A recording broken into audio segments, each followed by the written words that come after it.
Ayan, so good morning po.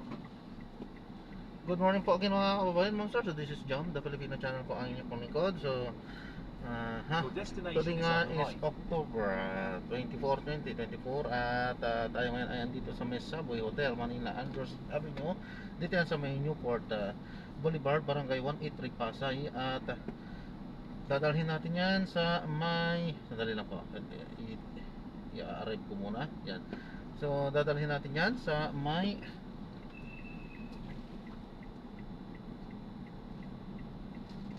NAIA Terminal 2. Okay po, so magbabalik po tayo mamayang ante pag nakuha na po natin sila. Disclaimer lamang po, ang content po natin ay kalsada at hindi ang passenger. Kaya nga naman, sakasakali man po na may marinig kayo mga pangalan po ng lugar, pangalan ng tao, pangalan ng organization sa government or private man yan, ay wala pong kinalaman ng channel nito at wala pong pinapatungkulan. Lahat po ng pinag-usapan dito ay pawang dito lang po yan sa loob at wala pong pinapatungkulan po sa labas. Okay po, so magbabalik po tayo mamaya ante pag nakuha na po natin sila. Yeah. Chill out. Yeah, God's I'm got okay. this. I'm okay. Well, I wasn't positive I would be able to even call. So, But you were able. yeah, fine. Yeah. It's a little nerve-wracking to drive through this Wow. street. These motorcycles. Yes, it is. Well, this is nothing compared to Cambodia. Cambodia, you're taking your life in your own hands. Note to self. Do Yeah. not go to Cambodia. Unless God sends you there for some reason. Don't go. We're going Philippine Airlines this morning, aren't we? Yes, the Philippine Airlines. And our flight is only like an hour, right? Yes. Nice. That would be nothing. Yeah. I didn't really look it up. I mean, I looked it up once a while ago, and this is the one flight that I didn't bother with the seats. So we'll see what they do. Okay, well, I might be able to be away from you for that long. Okay. Okay, I might come in and laugh or something. We'll see how it goes. Well, I noticed everybody was sitting together, so it was good. Yeah. I was worried that everybody would be separated, especially Ricky from Carlos, and that wouldn't have gone well. So she sat with him the whole time. So.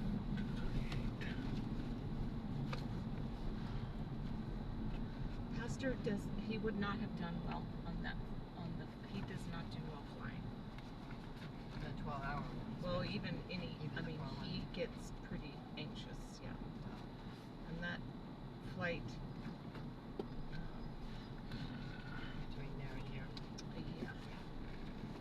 And Carol was cracking up during the message on Sunday because she was like, "Why is he talking about that kind of stuff?" Ayan, so na-drop na natin sila. Hindi tayo nag-play dahil maatikabo din yung kanyang usapan. So, usapang personal siguro, hindi ko alam, hindi ko din gaano maintindihan. Dahil mga Islam sila.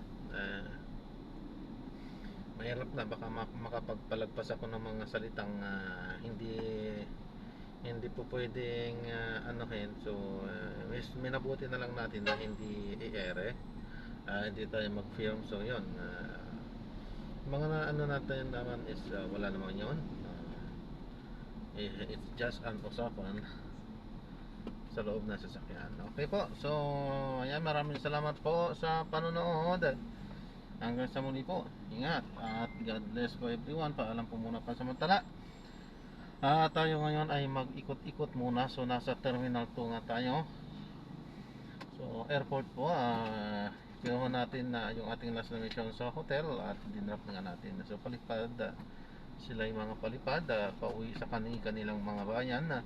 So ayan, at habang tayo ay nag-aantay din ng ating panibagong mission, ikot-ikot muna tayo. So medyo madalang kasi andito tayo sa airport area at yun nga.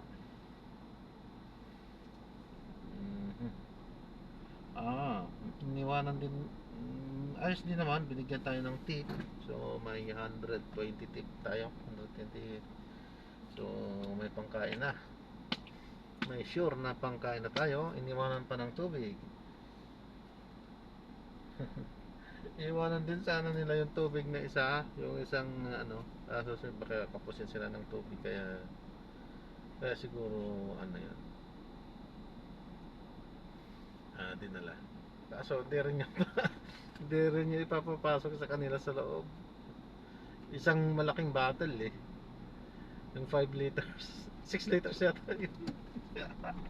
6 liters wala, hindi pa mapapasok yun sa mag-check-in na sila. Nasubukan ko nga din dati, lang 1.5 lang pinaiwan pa sabi ko, inumin ko to sir kasi mahal ng tubig dyan sa loob. Sabi ko bawal sir, sabi niya. Di ang ginawa ko, kasi di ko pa nga na-open yun. Open ko na, ininuman ko hanggang kaya ko. Kasi bawal daw ininuman ko hanggang kaya ko. Yung mga nakalahati ko din, kasi talagang pinilit ko ininom ng ininom saka ko na lang nilagay doon, kasi bawal nga daw. Di bawal.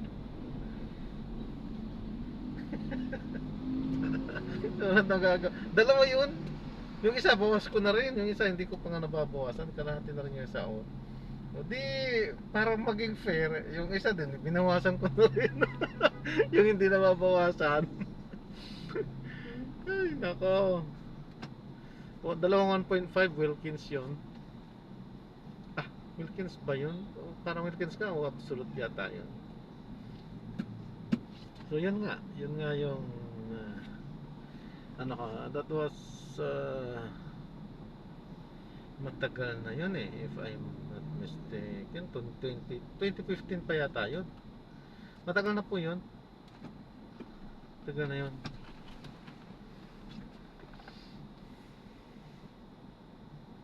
Hindi kasi yun yung pinaka-latest na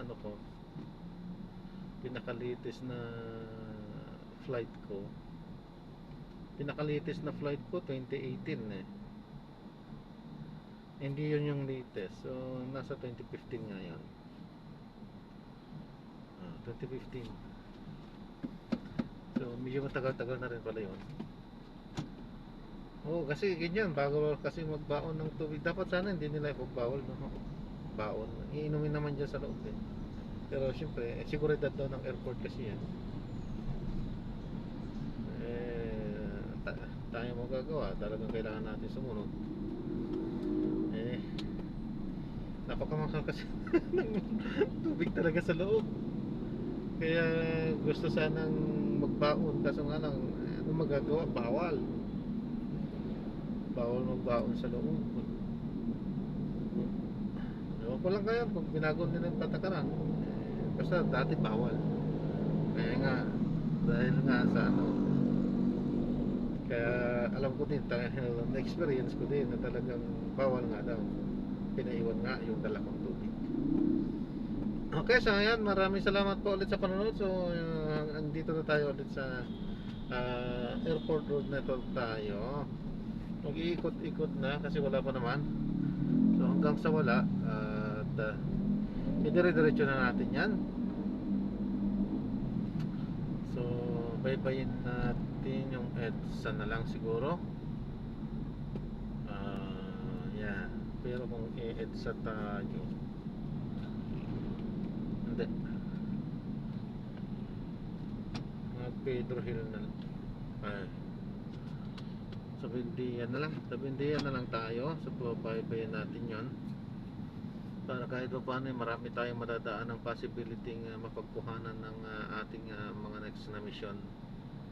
Kung sa EDSA, dadaanan marami din, pero mas marami doon sa may bandang Manila. Kasi kung sa EDSA tayo, dadaanan natin ang Makati, traffic na lugar at matraffic. Bagay, hindi naman siguro gaano matraffic ngayon.